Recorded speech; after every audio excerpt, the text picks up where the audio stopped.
열왕기상 5장 1절에서 5절까지의 말씀입니다.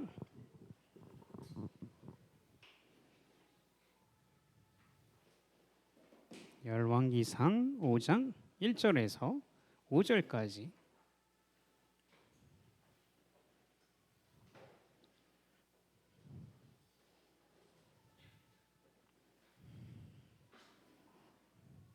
다 찾았나요? 열왕기상 5장 1절에서 5절. 다들 오늘 아침 기분 나쁜 거 아니죠? 다들 표정이 다 비슷해. 네. 자, 즐거운 마음으로 하나님의 말씀을 읽도록 하겠습니다. 같이 교독할게요. 제가 먼저 읽도록 하겠습니다. 솔로몬이 기름 부음을 받고 그의 아버지를 이어 왕이 되었다 함을 드로왕 히람이 듣고 그의 신하들을 솔로몬에게 보냈으니 이는 히람이 평생에 다윗을 사랑하였음이라. 이에 솔로몬이 히람에게 당신도 알거니와 내 아버지 다윗이 사방의 전쟁으로 말미암아 그의 하나님 여호와의 이름을 위하여 성전을 건축하지 못하고 여호와께서 그의 원수들을 그의 발바닥 밑에 두시기를 기다렸나이다.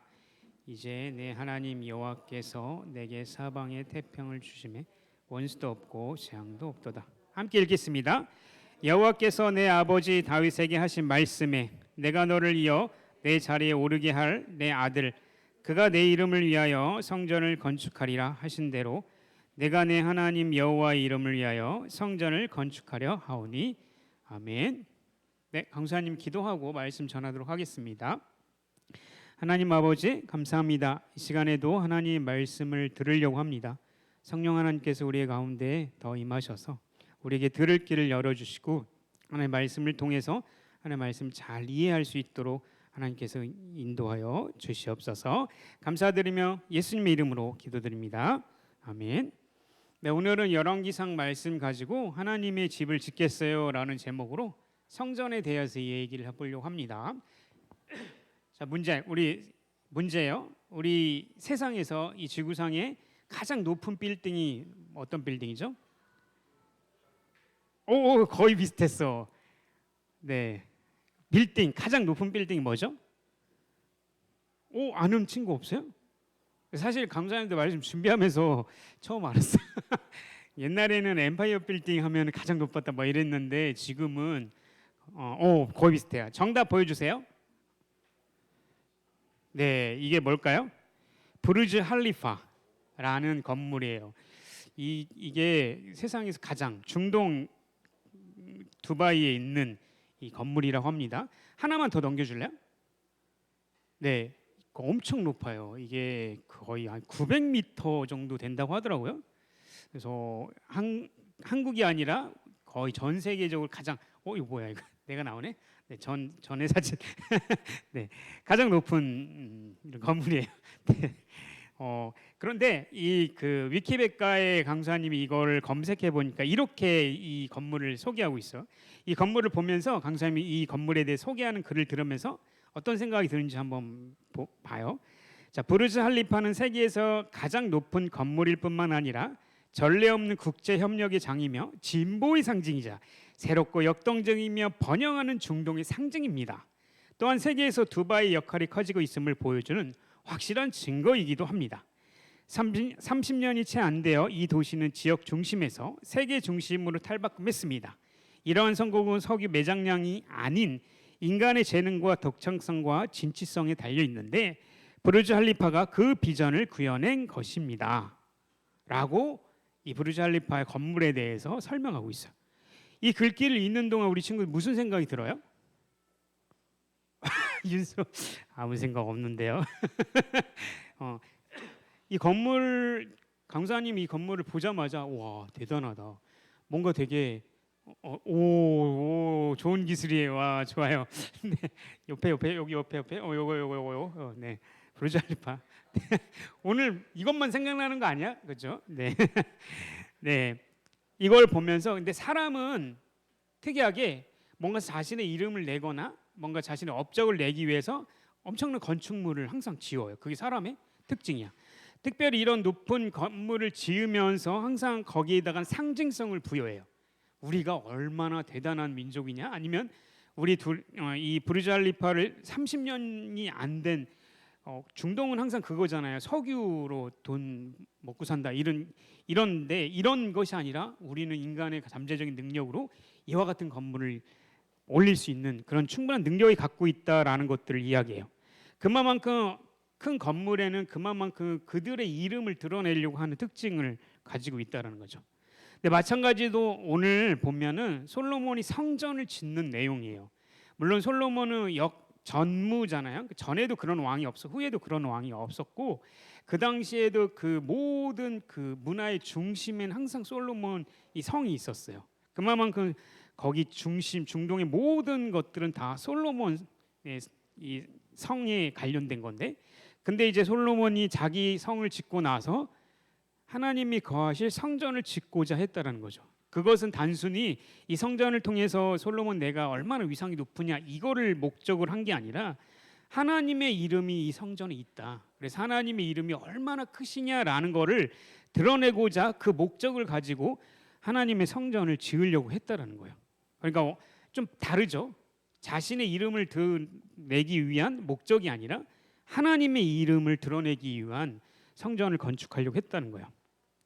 우리가 시대적으로 볼까요? 다윗이 이제 죽었죠. 우리 흐름 알죠? 그리고 다윗이 죽고 그의 아들 솔로몬이 왕이 됐어요. 우리가 저 사무엘 상하 말씀을 살펴보면서 다윗에게는 엄청 우여곡절이 많았죠. 원수들도 많았고 전쟁도 수없이 치러야 되고 진짜 전쟁이 신이었어 다윗이. 그만큼 안으로도 그렇고 바깥으로도 전쟁을 끊임없이 해야 될 사람이었어요. 그렇기 때문에 평화가 있기보다는 오히려 그런 나라를 이제 개척해 나가는 그런 시대였죠. 그런데 이제 이 다윗에게는 이 솔로몬과 동일하게 하나님의 거하실 성전을 짓고자 하는 마음이 있었지만 그는 늘 전쟁을 치러했기 때문에 피를 많이 흘렸기 때문에 그 일을 할 수 없다고 해서, 그래서 하나님께 약속하셨죠. 그 아들이 오면 내가 그 아들이 나의 이름을 위하여 성전을 짓겠다는 약속대로 이 솔로몬이 왕이 되고 모든 평화가 있게 되었어요. 그래서 이 중동의 가장 평화로운 나라 하면은 솔로몬이 다스린 이스라엘이었다는 거죠. 이제 솔로몬은 그래서 하나님께 약속한 대로 하나님의 이름을 두기 위하여 성전을 건축하려고 마음을 먹었다는 거죠. 근데 한번 생각해봐. 하나님은 전지전능하시잖아, 그렇죠? 그리고 우리가 어려운 단어인데 편재라는 단어가 있어요. 이 말은 하나님은 어느 곳에 있는 거예요. 어느 곳에든지. 여기 끝에도 있을까? 여기 끝에도 있을 수 있을까? 진짜? 네, 하나님 어느 곳에나 계시는 분이기 때문에 하나님은 특별히 이 집이 필요 있는 분이 아니라는 거예요.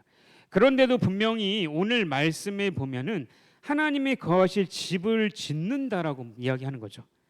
특별히 성경 말씀 구약에 보면은 하나님이 나타났을 때 나오는 상징성들이 많이 있어요. 예를 들면 갑자기 불 막 나무가 있는데 불이 막 꺼지지 않는 거야. 그런 상징성이 하나님이 나타났다는 상징이고, 또는 이 불기둥이 막 있잖아요. 그것은 하나님이 계시다라는 그런 상징성이 있는 거예요. 어떤 사람이 환상 속에서 막 나타나기도 하고, 뭐 여러 다양하게 하나님이 이곳에 있다라는 걸 보여주는 그 현상의 특징들이 많이 나타나긴 했어요. 그런데 그곳에 하나님이 있다라고 얘기할 수는 없는 거죠. 그런 거죠. 하나님은 분명히 모든 전 세계를 다 만드시고 어느 곳에나 하나님이 있으실 수 있는 분인데, 특별히 그 하나님이 이 성전에 있겠다라고 한 거는 사실은 그게 하나님 볼 때는 굳이 그렇게 안 해도 되는 문제이기도 하죠. 그런데 분명히 이 성전을 이 솔로몬이 짓겠다라고 이야기하는 거죠. 그런데 우리 성전이 짓기 전에는 하나님께서 이스라엘 백성들과 함께 한다는 그 상징적 의미가 법궤라는 것을 통해서 그들과 함께 하셨어요. 그래서 이 법궤 요만한 상자에다가 거기다가 이제 여호와의 두 돌판 이런 거 넣고 그걸 가지고 다니잖아요, 제사장들이. 그래서 그거를 갖다 놓고 아무데나 놓기 힘드니까 장막을 이렇게 쳤어요. 그러면 거기에 머물게 되면 하나님은 거기서 우리 함께 한다는 상징성으로 법궤가 그곳에 있어. 또 이스라엘 백성 이동하면 그거를 장막 치고 그걸 갖고 이동했던 이런 스타일이었죠. 근데 이 법궤가 이 성전이라는 곳에 들어와서 그곳에 이제 머물도록 하긴 한다는 거죠. 그러니까 분명히 이 하나님의 성전을 짓는다라는 것은 어떤 의미를 가지고 있냐면 하나님이 임재하신다는 것을 말해주는 거예요. 성전이 있다라는 건 이스라엘 백성들과 함께 하나님 함께 하신다라는 것을 보여주는 상징성이 성전이었다라는 거죠. 그런 시각적인 효과가 나올 수 있는 것이 성전이었다라는 거예요. 그래서 우리 출애굽기 29장 42절 한번 찾아서 읽어볼까요? 출애굽기 29장 우리 나오는구나. 네, 같이 읽어볼까요? 앞에 보고 시작. 이는 너희가 대대로 여호와 앞 회막문에서 늘 들을 번제라. 내가 거기서 너희와 만나고 내게 말하리라. 아멘. 하나님이 항상 이 이스라엘 백성들과 함께 하신다라는 것을 상징적으로 보여주는 것들이 많이 있지만 이것이 여호와의 법궤였고 그것이 성전 속에서 이제 일을 할 것이다라고 말씀하고 있는 거예요. 그러니까 성전이 가지고 있는 궁극적인 목적은 하나님이 임재, 하나님이 너희와 함께 하신다는 것을 보여준다는 것이죠. 우리 열왕기상 8장 10절에서 14절 한번 같이 찾아서 읽어주세요. 찾아서 열왕기상 8장 10절에서 14절 찾아서 한번 읽겠습니다. 13절까지요. 10절에서 13절 같이 찾아서 읽겠습니다. 8장 10절에서 13절 우리 같이 한번 읽도록 하겠습니다. 다 찾았어요? 네, 10절에서 13절 같이 읽겠습니다. 열왕기상 8장이요. 아직 못 찾은 친구가 있어서 같이 읽겠습니다. 시작. 제사장이 성소에 나올 때 구름이 여호와의 성전에 가득하매 제사장이 그 구름을 말미암아 능히 서서 섬기지 못하였으니 이는 여호와의 영광이 여호와의 성전에 가득함이었더라. 그때 솔로몬이 이르되 여호와께서 캄캄한 데에 계시겠다 말씀하셨사오나 내가 참으로 주를 위하여 계실 성전을 건축하사오니 주께서 영원히 계실 처소로소이다 하고 아멘. 약속대로 솔로몬이 예루살렘 이 성전 하나님 거실 성전을 만들고 그곳에서 이제 모든 이제 업무를 보고 시작했을 때 연기가 가득 차서 감히 사람들이 거기 서 있을 수도 없을 정도로 그 연기가 가득 찼다고 했어요. 그것은 다름이 아니라 그 성전의 여호와께서 너희와 함께 하신다라는 것을 임재를 보여주는 상징으로 보여주신 거죠. 그러니까 솔로몬도 고백하잖아요. 하나님은 이 성전에만 머물러 있을 분이 아니야. 하나님의 모든 이 전 세계가 다 자기 집이시잖아요. 근데 굳이 이곳에 하나님께서 오셔서 이곳에 있다라는 것은 하나님 우리와 함께한다라는 그런 고백을 가지고 있다라는 거죠. 그러니까 이 성전이 이제부터는 이 고정되어 있는 거야. 움직이지 않고 그 예루살렘 거기에 항상 고정되어 있고 그곳에 하나님이 있겠다라고 약속하신 거죠. 그러니까 이스라엘 백성들에게 성전은 이제부터는 그 성전이 옛날처럼 뭐 있어도 없어도 이게 아니라 그 성전은 그들의 인생의 정체성과 같은 곳이에요. 예루살렘 성전은. 그래서 솔로몬 이후에 이제는 성전이란 단어가 구약 성경과 신약에서 얼마나 나온지 알아요? 성전이라는 단어가 601번이나 나온다는 거죠. 그만큼 그들에게는 너무나 중요한 장소고 그리고 하나님께서 우리와 함께 하시고 하나님 우리를 늘 지켜주시고 보호해 주신다라는 그 상징을 갖고 있기 때문에 그들에게는 성전이 너무너무나 중요했다라는 거죠. 그러니까 세상 사람들도 분명히 자기가 뭔가 위대하다는 것을 드러내기 위해서 건물을 짓거나 성을 지어서 그 이름을 짓잖아요. 그와 반대로 하나님께서 너희들과 함께 하겠다는 그 상징성 그리고 내가 너희를 늘 지켜 보호해 주겠다라는 그 상징성으로 예루살렘 성전에 거하시겠다라고 말씀하고 있는 거죠. 그러니까 이스라엘 백성들에게 이 성전은 그들의 그냥 고향 정도가 아니라 엄마와 같은 이런 뗄래야 뗄 수 없는 정말 중요한 장소가 되었다라는 거죠. 그러니까 그 다음부터는 이제 이스라엘 백성들은 매년 해마다 예루살렘에 살지 않는 지역에 사는 사람들은 1년에 한 3-4번 무조건 예루살렘에 가서 예배를 드리고 기도해야 되고 그리고 그들을 만약에 다른 곳에 있으면은 예루살렘 성전을 향해서 기도하는 거예요. 그러니까 성전은 거기에 하나님이 계시기 때문에 그곳을 향해서 기도하면 하나님께 들으신다라고 이야기하기 때문에 항상 그들은 예루살렘 성전을 향해서 기도하는 습관이 하루에 2번씩 하는 그런 습관이 생겨나게 된 거죠. 그런데 문제는 이렇게 중요한 성전이 우리가 잘 알다시피 2번 무너졌다가 3번 세워지는 역사가 있었죠. 첫 번째 이 예루살렘 성전이 이제 잘 가다가 나중에 한번 이 바벨론이라는 나라에서 완전히 성전 예루살렘 무너지죠.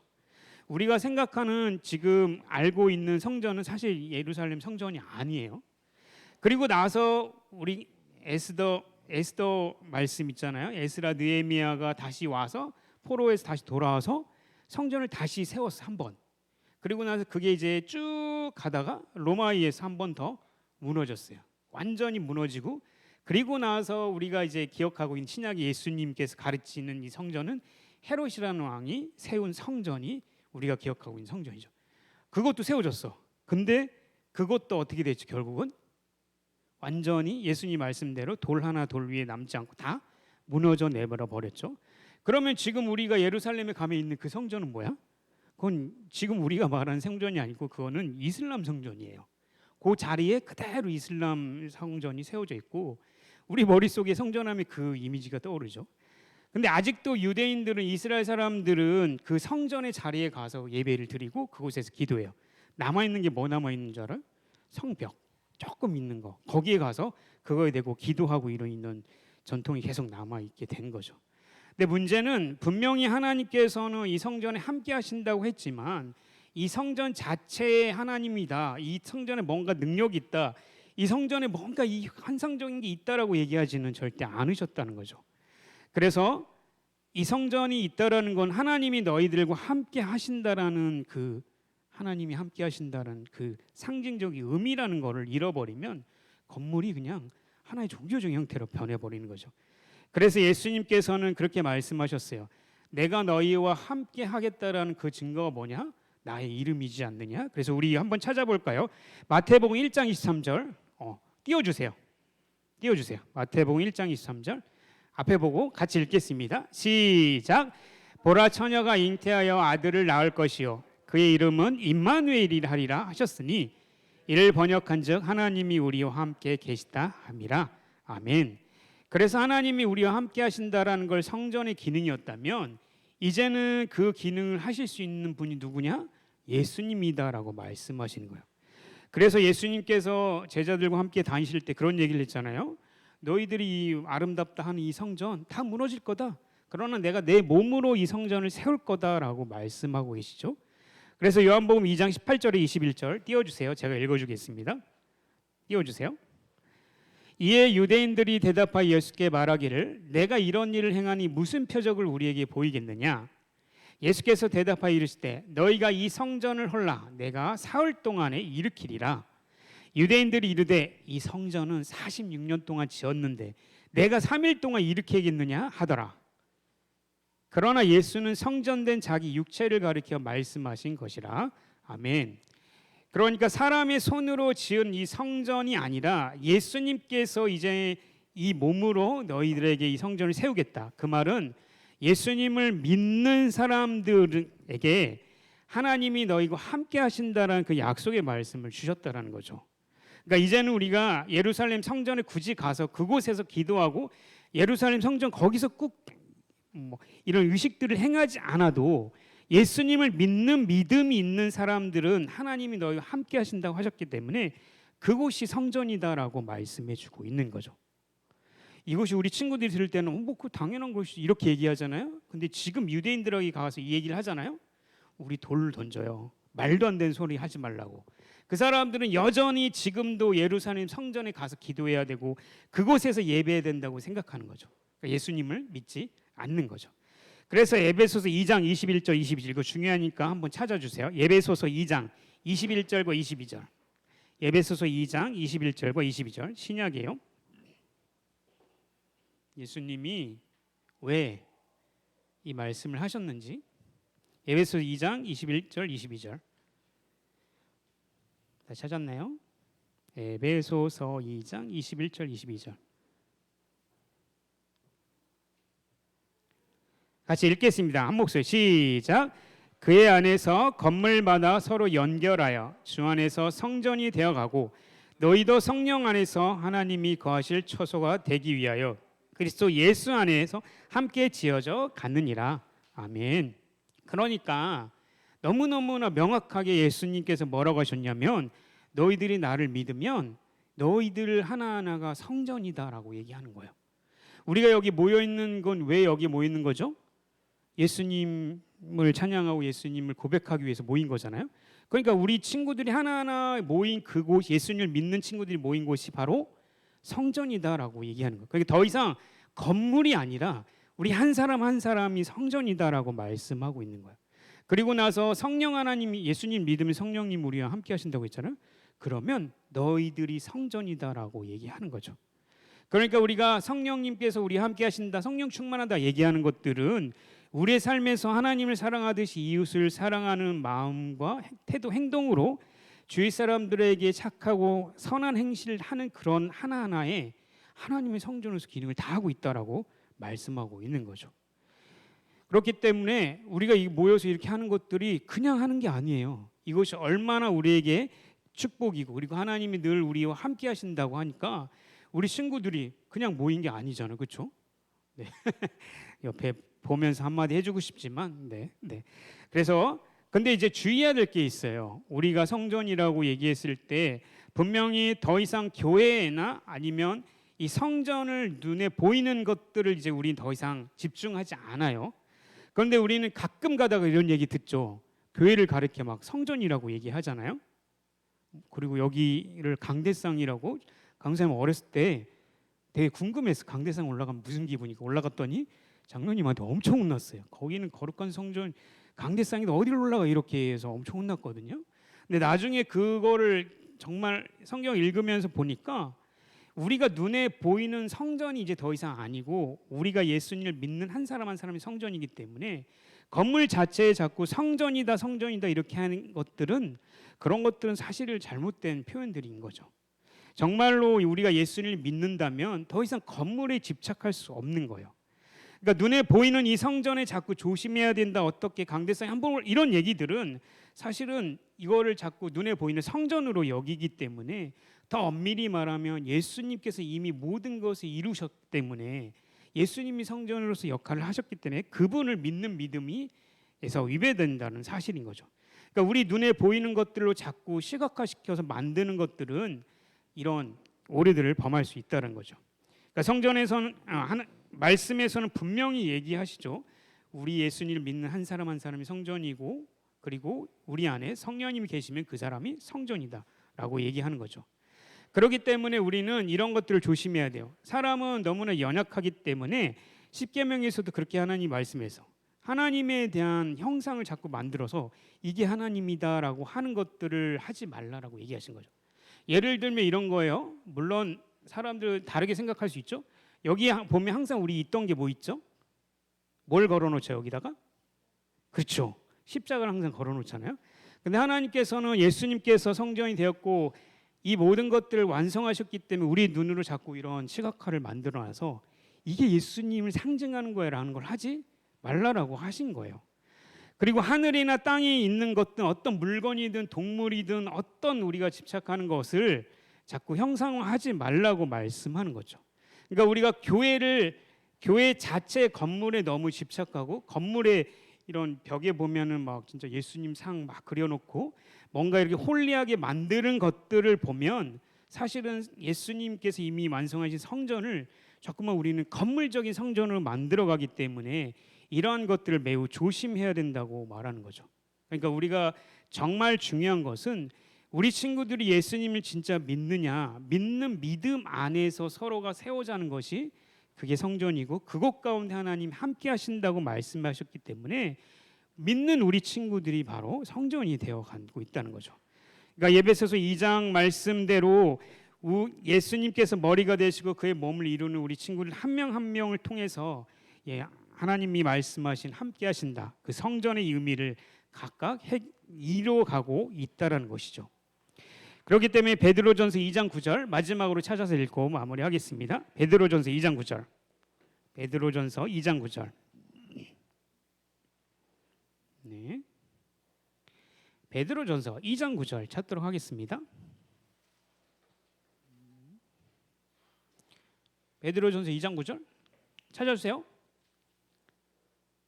네. 성경 찾아주세요. 베드로전서 2장 9절 같이 읽도록 하겠습니다. 시작. 그러나 너희는 택하신 족속이요 왕 같은 제사장들이요 거룩한 나라요 그의 소유가 된 백성이니 이는 너희를 어두운 데서 불러내어 그의 기이한 빛에 들어가게 하신 이의 아름다운 덕을 선포하게 하려 하심이니라. 아멘. 그러니까 우리가 옛날처럼 그 예루살렘 성전에 가서 제사장이 그 역할을 하고 그에 맞는 일들을 해야 그것이 예배다 얘기하는 게 아니라 예수님을 부르는 그 자들의 모임, 거기서 행해지는 것들, 그래서 그것을 감사해서 예수님께 예배하고 찬양하는 것들이 우리에게 예배라고 말씀하고 있는 거죠. 그러니까 더 이상 우리는 여호와의 이름을 두기 위해 성전을 건축했던 그곳에 가서 예배드리거나 하지 않는다는 거죠. 그러니까 솔로몬이 성전을 건축했던 그 마음과 특징은 분명히 하나님께서 그의 백성들과 함께 하신다고 하신 약속의 증거로 성전을 만들게 하셨고, 그것을 통해서 우리에게 약속하신 대로 하나님이 함께 하신 걸 그들에게 보여줬죠. 그만큼 이제는 예수 그리스도를 믿는 자들을 통해서 하나님 함께 하신다라고 말씀하셨다라는 거죠. 그러니 우리가 이 하나님 함께 하신다는 것을 알고 우리 한 사람 한 사람이 성전이 되어 가기 때문에 우리가 앞으로 해야 될 일들은 예배 시간에 와서 1시간 예배드리 이것만이 하나님 성전의 역할을 하는 게 아니라 우리의 삶이 전체적인 것이 다 하나님의 성전으로 살아간다는 거죠. 그러니까 우리 친구들이 하는 이 주일뿐만 아니라 평일날 열심히 공부하고 또 친구들 만나서 같이 운동도 하고 게임도 하고 또 수다도 떨고 하는 모든 것들이 다 하나님의 성전으로서 하루하루 이루어간다는 것이죠. 그러니 여호와의 이름을 두고 하나님께서 정말 영광스러운 분이고 어떤 분인지를 드러내고자 했다면 우리 친구들 한 명 한 명을 통해서 하나님이 어떤 분이신지를 알게 하는 거, 그게 여러분들이 성전으로서 앞으로 살아가야 할 일이라는 거죠. 그러니까 단순히 기도할 때만 말씀 보고 뭔가 할 때만 하나님이 여러분도 함께하는 게 아니라 여러분들의 모든 삶이 하나님 함께하시는 삶이기 때문에 우리 친구들 통해서 하나님 함께하신다, 그분이 계신다라는 것을 우리 친구들의 모든 삶을 통해서 그렇게 전하고 빛으로 살아가는 우리 친구들이 되었으면 좋겠습니다. 네, 우리 함께 기도할까요? 네, 기도하겠습니다.